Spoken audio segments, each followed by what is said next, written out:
کہ ساتھ والے مکان میں کوئی آنے والا ہے تو میں نے دعا کی کہ کوئی اچھی فیملی آئے اور ان کی بیٹیاں بھی ہوں، تاکہ ان کی بیٹیوں کے ساتھ میری دوستی ہو سکے اور میری بوریت بھی ختم ہو۔ ابھی کچھ دن ہوئے تو پتہ چلا کہ چچا کے مکان میں کوئی کرایہ دار آ چکے ہیں۔ مجھے تجسس ہوا کہ دیکھوں تو کون لوگ ہیں۔ یہ سردیوں کی ایک خوشگوار دوپہر تھی۔ میں نہا کر بال سکھانے کو چھت پر گئی۔ برابر کی چھت پر میری نظر نعمان پر پڑ گئی۔ وہ دراز قد، صحت مند اور خوش لباس کسی چاکلیٹی ہیرو جیسا نوجوان تھا۔ اس کی آنکھوں میں نہ جانے کیوں مگر بلا کی کشش تھی۔ کسی خیال میں گم چارپائی پر بیٹھا ہولے ہولے سے پانی کی گھونٹ پی رہا تھا۔ خیر، میں واپس نیچے آ گئی۔ اب جب کبھی میں کسی کام سے چھت پر جاتی، وہ خوبصورت نوجوان مجھے وہاں پہلے سے موجود ملتا۔ اب مجھے اس نوجوان میں دلچسپی محسوس ہونے لگی، مگر وہ ہمیشہ اپنے ہی دھیان اپنے کسی کام میں لگا رہتا۔ بالآخر ایک روز اس کی توجہ پانے کے لیے مجھے ایک ترکیب سوچی اور میں نے مصنوعی کھانسی سے اس کو اپنی جانب متوجہ کر لیا۔ اب وہ بھی مجھ جیسی بے باک دوشیزہ کو دیکھ کر مسکرا دیا۔ میں جلدی سے اپنی ہنسی کو کنٹرول کرتی ہوئی سیڑھیاں اتر گئی۔ شاید کہ میری یہ پہلی جھلک بجلی کے کوندے کی طرح اس کے بھی ذہن پر چمکی تھی اور اس کا بھی دل جیسے میری جستجو میں کھو گیا۔ اب اسے بھی یہ تو معلوم ہو گیا تھا کہ پڑوس میں ایک جوان لڑکی رہتی ہے اور اب اسے مجھ تک رسائی کا کوئی رستہ تلاش کرنا تھا۔ اگلے چند دن میں چھت پر نہ گئی، مگر شاید اس کا دل اب میرے لیے بے تاب ہو چکا تھا۔ 2-4 دن کی سوچ بچار کے بعد بالآخر اس نے اپنے برابر والا یعنی ہمارا در کھٹکھٹایا۔ میرا بھائی روحان باہر آیا۔ اس نوجوان نے بتایا کہ میرا نام نعمان ہے اور میں آپ کا نیا پڑوسی ہوں۔ میں نے ملازمت کے سلسلے میں یہاں کرائے پر مکان لیا ہے۔ ابھی زیادہ سامان سیٹ نہیں کیا ہے، اس لیے پانی کی ایک بوتل درکار ہے۔ بھائی نے خوش دلی سے اسے کہا، اندر آ جائیے۔ کیا آپ میرے چچا جان کے کرائے دار ہیں؟ وہ نوجوان کہنے لگا، جی ہاں، وہ دراصل میرے والد کے دوست ہیں۔ بیرون ملک جانے کے بعد انہوں نے اپنا گھر رینٹ پر ہمیں ہی دیا ہے۔ روحان بھائی کہنے لگے، یہ تو اچھی بات ہے کہ عرصہ بعد مکان پھر سے آباد ہو گیا ہے۔ روحان بھائی اسے بیٹھک میں بٹھا کر اندر آیا اور مجھ سے کہا کہ ساتھ والے گھر سے ایک مہمان آیا ہے، 2 کپ چائے بنا دو۔ میں پہلے ہی سمجھ چکی تھی کہ یہ وہی مہمان خاص ہے کہ جس کی ایک جھلک کافی بار میں چھت پر دیکھ چکی تھی۔ میں نے بڑی خوشی اور بڑے اہتمام سے الائچی والی چائے بنائی اور پھر ٹرے میں سجا کر ساتھ چھوٹی چھوٹی پلیٹوں میں بسکٹس اور کیک بھی رکھ دیے۔ بیٹھک کے دروازے کے پاس کھڑے ہو کر بھائی کو آواز دی تو وہ ٹرے مجھ سے لے کر چلا گیا۔ نعمان نے چائے پی کر بھائی کا شکریہ ادا کیا اور جانے کی اجازت طلب کی۔ روحان بھائی نے بھی کہا کہ جب تک آپ کی فیملی نہیں آ جاتی، جس شے کی ضرورت ہو بلا تکلف مانگ لینا۔ آپ ہمارے چچا کے دوست کے بیٹے ہو، سمجھو کہ یہ آپ کا ہی گھر ہے۔ نعمان یہ سن کر بہت مشکور ہوا اور جی ہاں جی بالکل کہتا ہوا چلا گیا۔ اب روحان بھائی اور نعمان میں اکثر ملاقات رہنے لگی۔ رفتہ رفتہ دونوں میں کچھ دوستی ہو گئی۔ روحان بھائی نے پڑوسی جان کر تو نعمان نے خاص مقصد کے تحت اس دوستی کو آگے بڑھایا تھا۔ ایک روز میری والدہ کے پوچھنے پر اس نے بتایا کہ وہ یہاں اکیلا ہی رہے گا۔ اس کے گھر والے ٹنڈ و آدم سے یہاں رہنے نہیں آئیں گے، کیونکہ اسے یہاں ملازمت کے سلسلے میں کچھ مدت کے لیے قیام مطلوب ہے۔ اب نعمان نے میری والدین سے بھی اچھے مراسم استوار کر لیے۔ وہ ہمارے گھر آنے جانے لگا۔ میری والدہ اس سے بیٹوں جیسا برتاؤ کرتی۔ اس کی تنہائی کا خیال کر کے میری والدہ اکثر اسے کھانا تک بھجوا دیتی کہ پردیسی ہے، گھر کے کھانے کو ترستا ہوگا۔ ان کا کہنا تھا کہ جب کنبہ ساتھ نہ ہو تو بیچارے ملازمت پیشہ دوسرے شہر میں بہت سے مسائل سے دوچار رہتے ہیں، جن میں ایک مسئلہ کھانے کا بھی ہوتا ہے۔ تبھی چھٹی کے دن وہ اکثر روحان بھائی سے کہتی، دوپہر کو نعمان کو بھی بلا لینا، وہ اکیلا رہتا ہے، تمہارے ساتھ آج وہ کھانا کھا لے گا۔ خدا جانے جوان بیٹیوں کے والدین اتنے سادہ دل کیوں ہوتے ہیں کہ اس طرح غیر نوجوانوں کو گھر آنے کی اجازت دے دیتے ہیں۔ اس آنے جانے میں کئی بار میرا اور نعمان کا آمنا سامنا ہوا تو پسندیدگی کے جذبات کو اور ہوا ملی۔ رفتہ رفتہ دلوں کی حالت ایسی ہو گئی کہ ہم ایک دوسرے سے ملاقات کے طلبگار رہنے لگے۔ اب میں بہانے بہانے سے چھت پر جانے لگی، مگر اس سے ملاقات شاذ و نادر ہی ہو پاتی تھی۔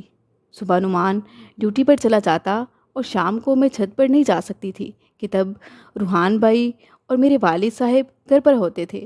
البتہ وہ شام کو چھت پر ضرور آتا تھا، مگر تب میرے لیے چھت پر جانا نہایت محال تھا۔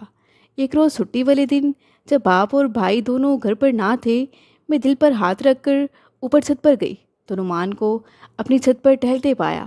آج ہم دونوں کو جی بھر کر باتیں کرنے کا موقع مل گیا۔ ہم نے خوب باتیں کی۔ اس ملاقات پہ ہم دونوں میں یہ طے پایا کہ رات کو جب گھر والے سو جایا کریں گے تب میں چھت پر آیا کروں گی۔ اب یہی ہونے لگا۔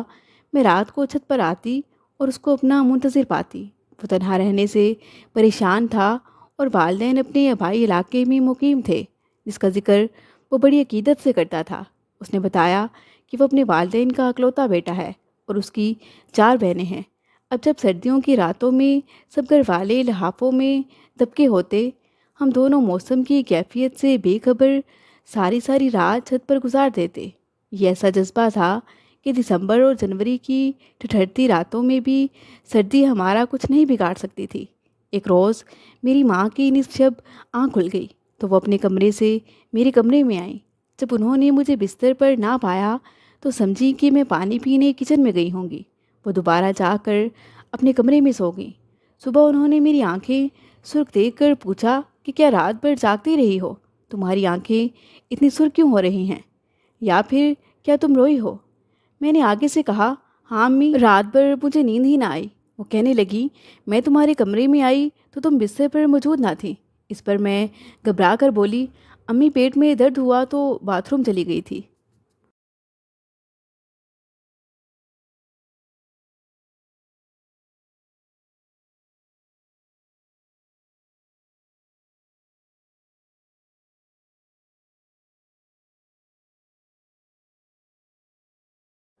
امی کہنے لگیں، اگر تکلیف تھی تو مجھے جگا لیا ہوتا۔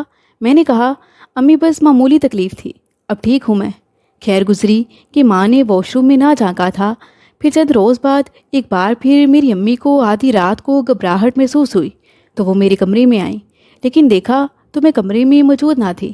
تاہم واش روم کی لائٹ چل رہی تھی اور دروازہ بند تھا، اور میں نے ایسا جان بوجھ کر رکھا تھا، لہٰذا انہوں نے یہی سوچا کہ بیٹی واش روم میں ہے۔ وہ پلٹ کر اپنے کمرے میں جا کر سو گئی۔ تاہم اب وہ چوکنی ہو گئی۔ اگلے روز انہوں نے شوہر سے کہا کہ الینا بڑی ہو گئی ہے، اس کی شادی کا سوچو۔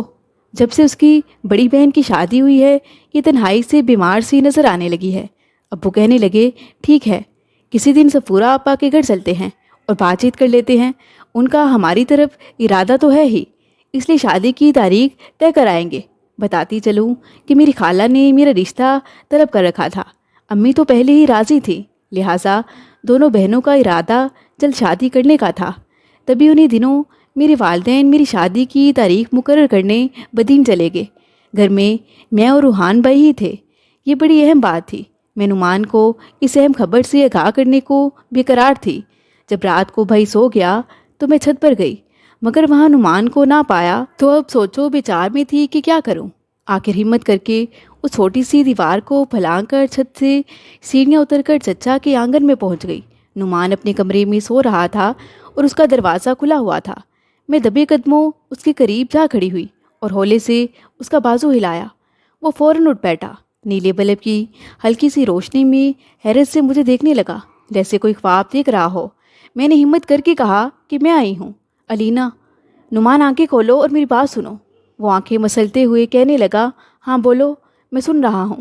اب کہ اس نے آنکھیں مل کر پوری طرح اپنے خوابیدہ حواس بیدار کیے، مگر جیسے اس کو اب بھی یقین نہیں آ رہا تھا کہ میں حقیقت میں اس کے سامنے کھڑی ہوں یا کہ یہ کوئی خواب ہے۔ میں نے کہا، آج آپ چھت پر نہیں آئے تبھی مجھے یہاں آنا پڑا ہے، بہت ضروری بات بتانی ہے آپ کو۔ وہ کہنے لگا، میں اوپر گیا تھا، کافی انتظار کیا مگر تم ہی نہیں آئیں، اس لیے میں انتظار کر کے واپس آ کر بستر پر لیٹا تو مجھے نیند آ گئی۔ آج دفتر میں کام بہت تھا اس لیے تھک گیا ہوں۔ میں نے اس کی بات کو نظر انداز کر دیا۔ میں یہ بتانے کو بے قرار تھی کہ والدین میری شادی کر رہے ہیں۔ جب اسے بتایا تو وہ کہنے لگا، کیا تم مذاق کر رہی ہو؟ میں نے کہا، نہیں، میں سچ کہہ رہی ہوں، وہ میری تاریخ لینے گئے ہیں۔ وہ پریشانی سے کہنے لگا، اب ہم کیا کریں؟ تم شادی سے انکار کر دو۔ میں نے کہا، یہ کیسے ہو سکتا ہے؟ تم اپنے والدین کو بلواؤ اور ان سے جلد بات کرو۔ وہ کہنے لگا، علینا یہ بھی اتنی جلد نہیں ہو سکتا، مجھے چھٹی ملے گی تو ٹنڈو آدم جاؤں گا نا۔ وہ مجھے کہنے لگا، تم نے پہلے مجھے کیوں نہیں بتایا؟ میں نے کہا، مجھے معلوم ہی نہ تھا کہ امی ابو اچانک خالہ جی کے گھر چلے جائیں گے تاریخ لینے۔ خالہ نے میرا رشتہ ضرور مانگا تھا مگر ابو نے تب ہاں نہیں کی تھی، مگر اب اچانک یہ سب ہو گیا ہے۔ کچھ دیر ہم دونوں بیٹھے مستقبل کے بارے میں تشویش میں مبتلا آنسو بہاتے رہے۔ نعمان کا ایک ہی مطالبہ تھا کہ شادی سے انکار کر دو، مگر میں بے بس تھی۔ صبح کی آمد سے 2 گھڑی قبل میں جانے کو ہوئی، نعمان نے مجھ سے دوبارہ آنے کا وعدہ لے کر مجھے چھت سے رخصت کیا۔ اگلی شب جب میرا بھائی اپنے معصوم خوابوں میں مدہوش سو رہا تھا، میں پھر سے نعمان کے آنگن میں اتری تو اس نے میرا یوں استقبال کیا جیسے اس کے گھر میں سچ مچ چاند اتر آیا ہو۔ وہ بے قراری سے میرے انتظار میں ٹہل رہا تھا۔ ہم دیر تک بیٹھے، زندگی بھر ساتھ نبھانے کے وعدے کرتے رہنے کے بعد صبح صادق سے قبل میں اپنی چھت پر سے گھر واپس آ کر اپنے بستر پر ڈھہ گئی۔ اب یہ چوری چھپے کی ملاقاتیں نہ تھیں، بلکہ یہ ایک دلدل تھی جس کا دروازہ پیار کا جھوٹا فریب تھا، اور میں اس دلدل میں دھنستی چلی گئی۔ یہ سلسلہ تب تک جاری رہا جب تک کہ میرے والدین خالہ کے گھر سے لوٹ کر نہ آ گئے۔ میری شادی کی تاریخ طے ہو چکی تھی، لہٰذا شادی بھی ہونا ہی تھی۔ نہ تو میرے بس میں تھا کہ شادی سے انکار کر دیتی، اور نہ نعمان ہی کوئی ایسا قدم اٹھا سکتا تھا کہ جو اس شادی کو روک لینے کا باعث ہوتا، کیونکہ اس کا کہنا تھا کہ اتنی جلدی وہ اپنے گھر والوں کو کیسے منائے۔ میں نے اسے پہلے کہا کیوں نہ کیا، یا پھر یہ کہ میں ابھی شادی سے انکار کر دوں تو اسے اپنے والدین کو منانے کا وقت مل جائے گا۔ اب گھر میں میری شادی کی تیاریاں ہونے لگیں۔ مقررہ وقت پر میں بوجھل دل کے ساتھ دلہن بن کر فراز کی ڈولی میں روتی دھوتی بدین روانہ ہوگی۔ میرا یہ خالہ زاد فراز اچھا انسان تھا اور مجھ سے محبت کرتا تھا، لیکن میرے دل کے چاند کو گرہن لگ چکا تھا۔ میرا دل صاف سلیٹ کی طرح نہ رہا تھا، اس پر کسی اور کا نام کنندہ ہو چکا تھا۔ میں خلوص کے ساتھ اپنے شوہر کی نہ ہو سکی، بلکہ نعمان کی پرچھائی کی یاد میں گلنے لگی کہ جو مجھ سے دور بہت دور جا چکا تھا۔ کچھ دن تو بے چین سی نعمان کو یاد کر کے روتی رہی۔ فراز نے مجھے خوش رکھنے کی حتی الامکان کوشش کی، مگر میں اپنے جیون ساتھی کے اخلاص کو نہ سمجھ سکی۔ وہ اداسی کا سبب پوچھتا تو میں کہتی کہ میرا دل یہاں گاؤں میں نہیں لگتا، تو مجھے حیدرآباد میرے والدین کے گھر بھیج دو۔ 2 بار وہ مجھے والدین سے ملانے حیدرآباد لایا، مگر میں پھر بھی خوش نہ ہوئی۔ واپس آتے وقت رو رو کر حالت غیر کر لیتی تھی۔ والدین سمجھاتے اور مجبور کر کے سسرال بھیج دیتے۔ اس بار جب میں نعمان سے ملاقات کی خاطر چھت پر گئی تو اسے رو رو کر اپنے دل کا حال بیان کیا۔ وہ بھی کچھ کم پریشان نہ تھا۔ اس نے مجھے حوصلہ دیا اور کہا کہ اگر تم اپنے شوہر کے ساتھ خوش نہیں ہو تو اسے طلاق لے لو، میں تمہارے ساتھ شادی کر لوں گا۔ تمہارے بغیر چین تو مجھے بھی کہیں نہیں ہے۔ لہٰذا اب میں نے کچھ اور دل میں ٹھان لی تھی۔ اگلی بار جب میکے آئی تو شوہر پر نقصدار ہونے کا جھوٹا الزام لگا دیا۔ میکے سے واپس سسرال جانے پر کسی تو راضی نہ ہوئی۔ فراز مجھے لینے آئے تو جانے سے انکار کر دیا اور اپنے والدین کے سامنے ان پر جھوٹے الزامات دھر دیے۔ میرے منہ سے ایسی باتیں سن کر جیسے انہیں بھی یقین نہیں آ رہا تھا، لیکن وہ جیسے اب سمجھ چکے تھے کہ میں ان کے ساتھ رہنا نہیں چاہتی ہوں، لہٰذا آزردہ خاطر تنہا ہی کر لوٹ گیا۔ اس طرح میں نے نعمان کو اپنی وفاداری اور ثابت قدم ہونے کا یقین دلایا اور پھر اس کے اکسانے پر طلاق کا مطالبہ کر دیا۔ جیسا کہ نعمان نے مجھ سے وعدہ کیا تھا کہ اگر میں نے فراز سے طلاق حاصل کر لی تو وہ مجھ سے شادی کر لے گا۔ میں نے سوچا تھا کہ یہ دشوار امر ہے، میں طلاق نہیں لے سکوں گی۔ ادھر واقعی فراز اب بھی مجھے طلاق دینے پر آمادہ نہیں تھا، لیکن جب بزرگوں کے سامنے میں نے جھوٹی قسم اٹھا کر اس پر غلط الزامات لگائے تو اس نے مجھے مزید پابند رکھنے کو درست نہ جانا اور مجھے طلاق دے دی۔ یوں میری درینہ آرزو پوری ہو گئی۔ اب درمیان کا کانٹا نکل چکا تھا۔ میں پھر سے اپنی آرزوؤں کا چمن آباد کرنے کو، والدین کو دھوکہ دینے میں مصروف ہو گئی کہ جو میری طلاق سے بے حد آزردہ خاطر تھے، لیکن میں خود شادماں و فرحاں تھی، اس امید کے سہارے کہ مجھے میرا من چاہا محبوب اپنا لے گا کہ جس کا اس نے وعدہ کیا تھا۔ اب جب میں نعمان سے شادی کا تقاضا کرتی تو وہ یہی کہتا کہ والدین کو منا رہا ہے، جلد ان سے ملے گا اور وہ میرا رشتہ طلب کرنے آ جائیں گے۔